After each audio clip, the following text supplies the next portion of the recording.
Malakas talaga ang negosyo ko sa mga produkto ng WeProvide. Trending online business dito sa Pinas na ngayon ay nakakarating na ang mga produkto sa iba't ibang bansa.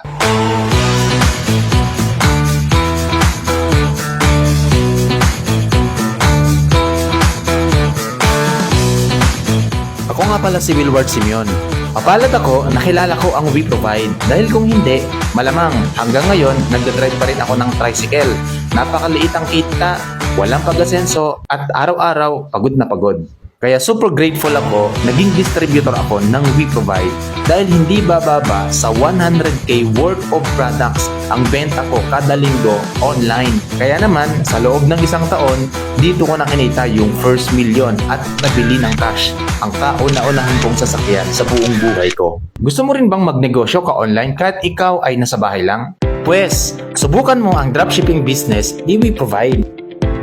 Sino ba si WeProvide? Si WeProvide ay pagmamayari ng 2 bilyonaryong tao dito sa Pilipinas. Una dyan, si Sir Anthony Nang. Siya ay business partner ni Henry C.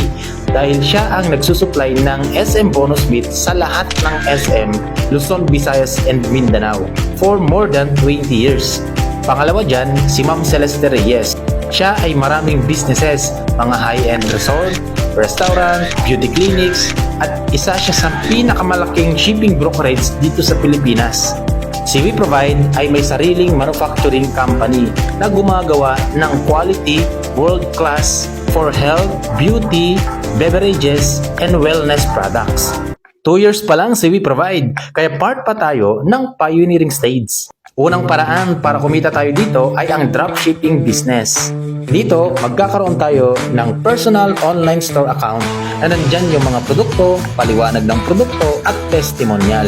Ang gagawin lang natin ay isi-share ito sa ating social media account like Facebook, Instagram, Messenger, at pag may nag-add to cart or buy now.